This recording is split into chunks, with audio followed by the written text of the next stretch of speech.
لوکا کی کتاب میں خدا ہمیں کیا سکھاتے ہیں؟ میں اپنے تمام دوستوں کو بائبل اسٹڈی چینل پر ویلکم کہتا ہوں اور میرا نام ناصر جون ہے۔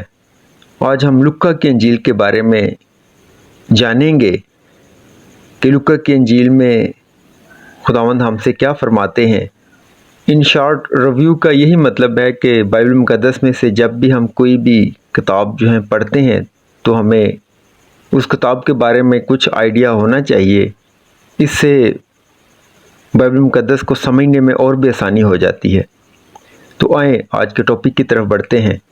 لوکا اور اعمال کی انجیل کے مصنف کو عام طور پر لوکا کے نام سے ہی جانا جاتا ہے۔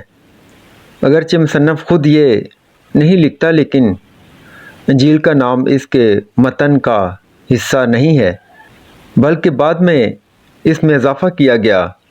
اس کتاب کے ابتدائی کلیسیا سے اس شخص کے بارے میں جانا جاتا ہے جسے لوکا کہا جاتا تھا، جو پولس کے ساتھ اس کے کچھ سفروں میں گیا تھا۔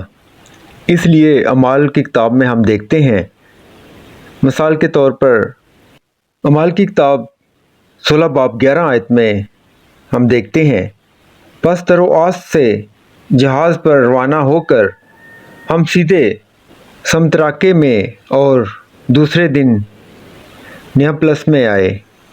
پولس نے کلیسیوں کو لکھے گئے اپنے خط میں اس کے بارے میں لکھا ہے کہ کلیسیوں 4 باب 14 آیت میں یوں لکھا ہے، پیارا طبیب لوکا اور دماس تمہیں سلام کہتے ہیں۔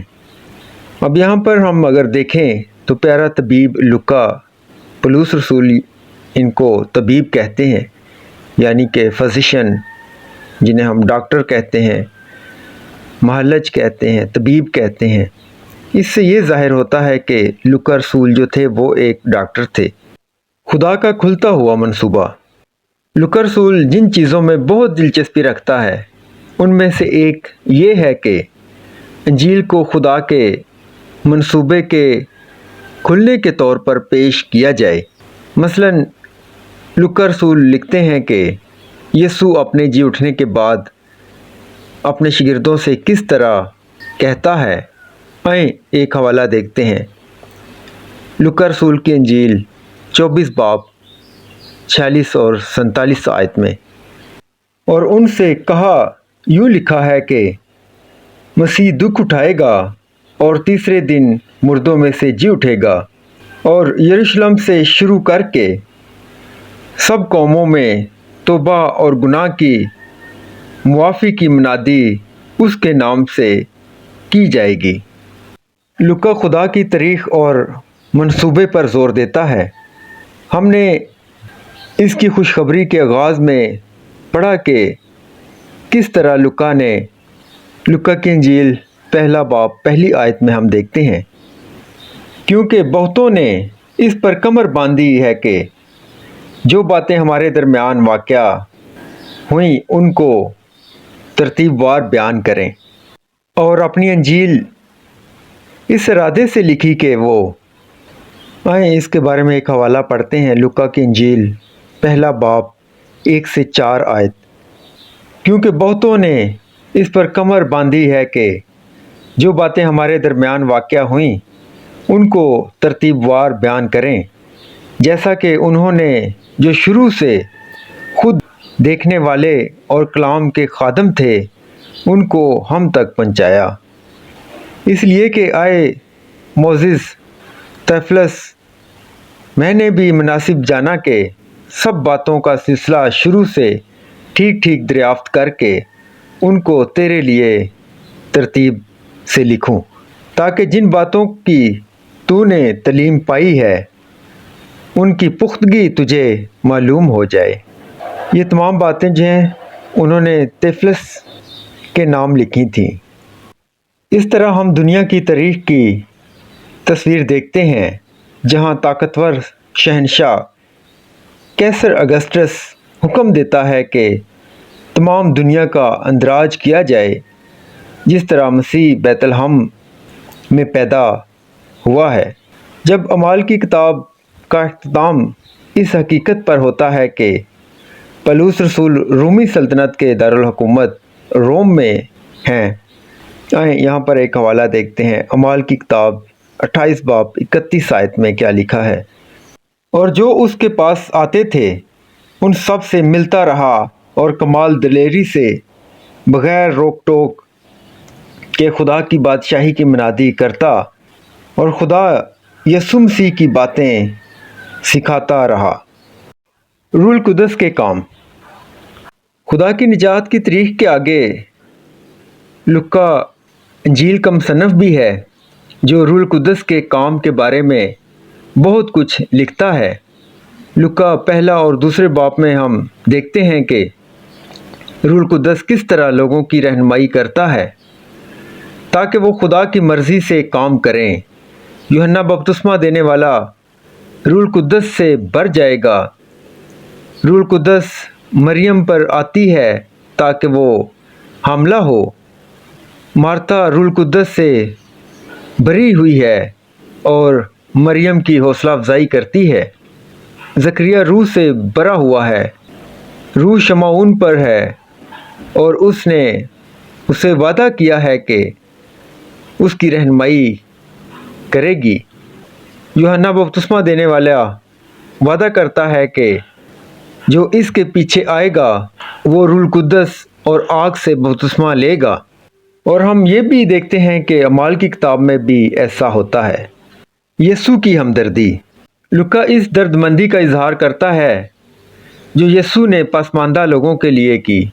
गरीब, औरतें और गैर यहूदी हर एक की एक मिसाल देने के लिए लुका अमीर आदमी और लाजर की तमसील लिखता है जिसमें गरीब लाजर जन्नत में जाता है जबकि अमीर आदमी जहन्नम में जाता है।